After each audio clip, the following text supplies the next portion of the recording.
Hello, so we're back again. I think this is the ninth sketch or the eighth. I can't remember.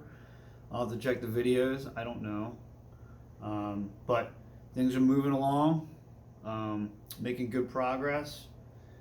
Again, I talked about this in other videos about being disciplined even when you don't feel like you want to do it. That's the time you probably should do it. Um, So I typically will do this sketching thing. This is the one I'm going to do today. Uh, Pretty much any morning that I can. At least this part of the process where I'm just sketching just whatever pops into my head. No judgment, no expectations. Nothing like that. Just trying to get something down, some raw material to kind of, sand away and buff out and clean up later into something a little better.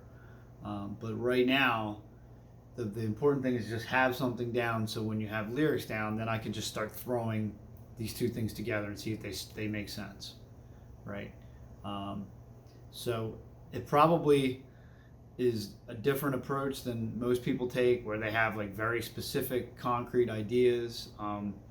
That's awesome if it works for you. I don't get that consistently. If I wait for it, I might write one or two songs in a year, as opposed to this where I'm going to do 10 songs or 9 songs in 3 months, like completely published and done, on top of the normal kind of, what's going on in the world and my life and everything else, So trying to find the time for it is hard, but not impossible. I just make time and make sure that there's time for it to be done.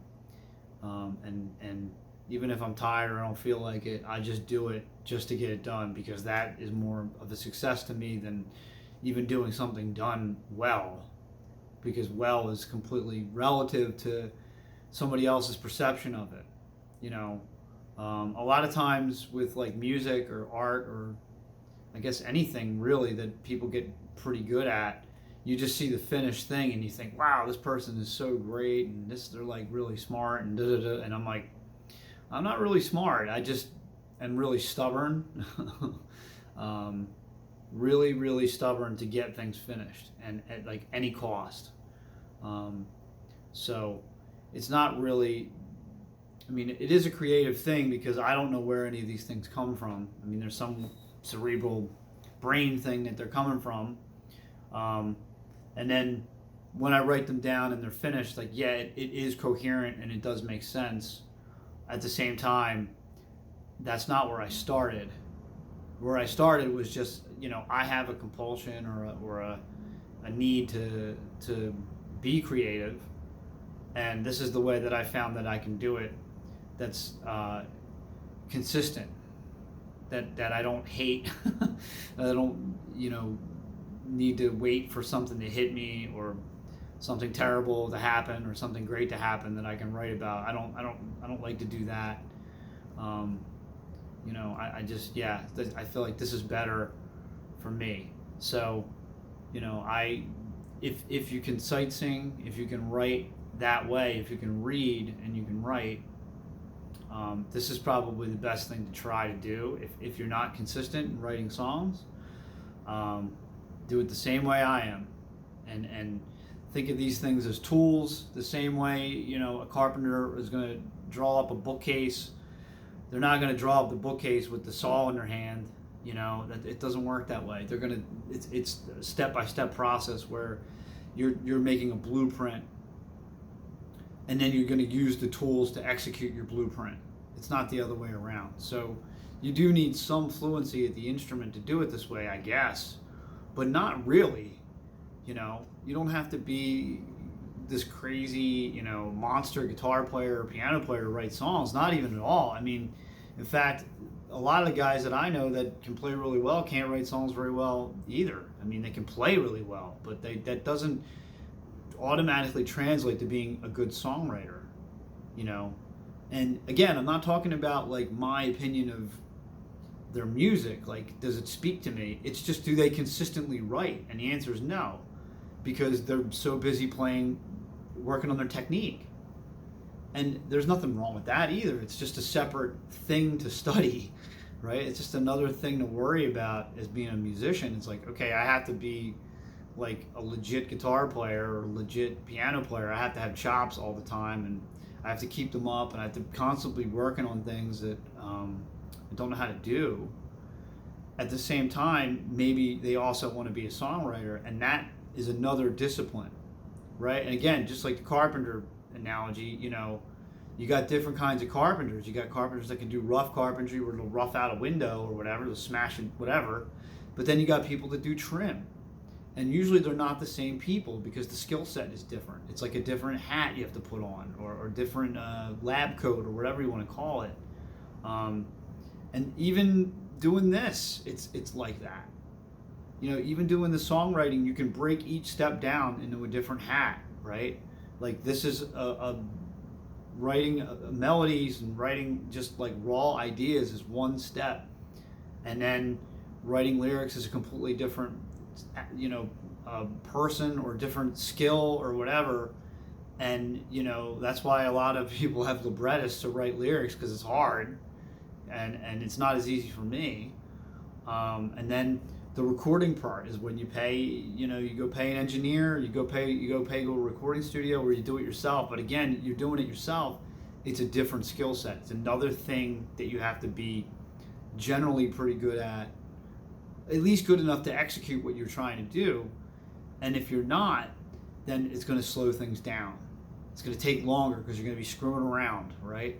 So confidence in what you know how to do and what you don't know how to do, and how to execute that, right, will get you success, hopefully, right? So, you know, maybe I'll think different about that in November, when I'm still not done this, but I don't think that's going to be the case. I think that I'm moving along real smoothly, and I haven't played anything yet, so maybe I should do that. So, okay, so let's see. This one looks like it's in G minor.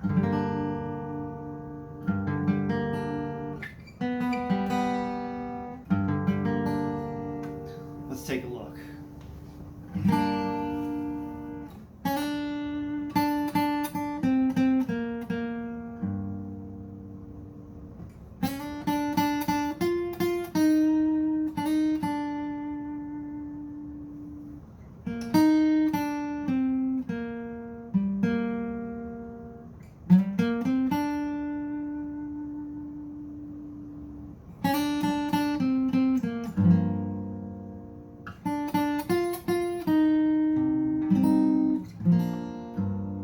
Going through what I'm thinking, what I hear as far as possible chords, right? That's a B flat in the melody, so it could be G minor, right?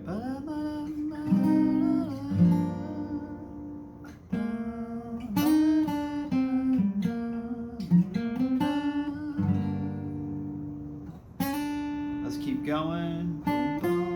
I can't read my handwriting. It goes up to F.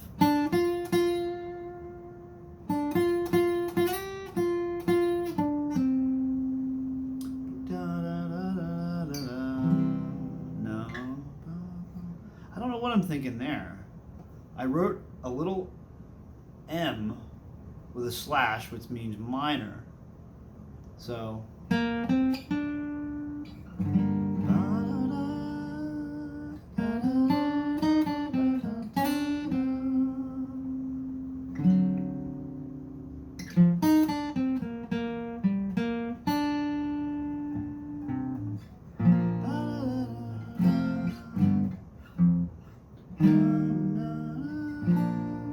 So at some point it's going to move to B flat.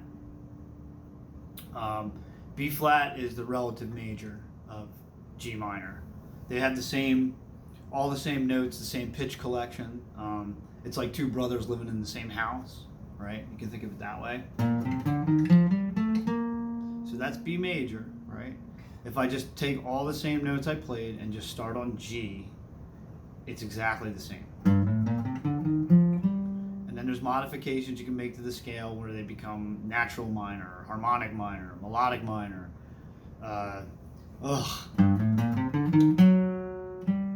I don't see any of that because I don't see any accidentals in the sketch, because F sharp would be an accidental leading into G. Accidentals are when there's notes that aren't in the scale. So if I'm in B flat or G minor, there's two flats. If there's a C sharp, you know how dissonant that sounds over G, right? Because it's a tritone. I'm talking too much music theory. Let me keep going.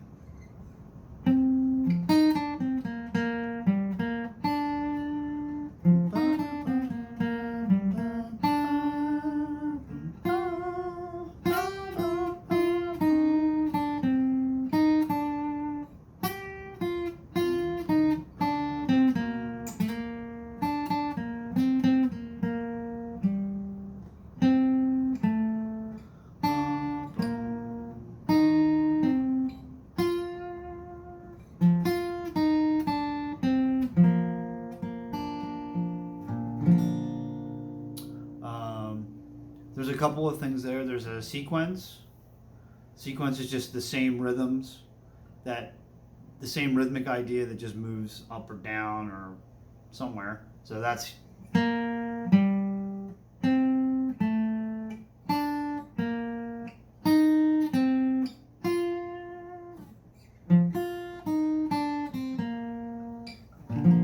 right. So there's that. I don't know where it moved from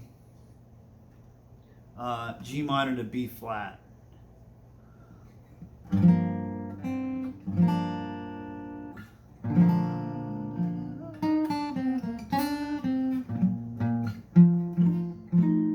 think I lied to myself. I'm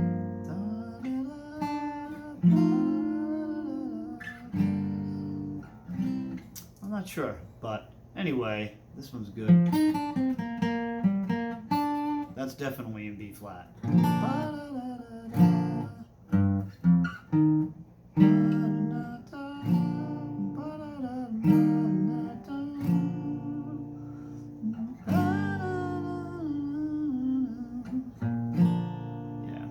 All right. So there's that one. On to the next.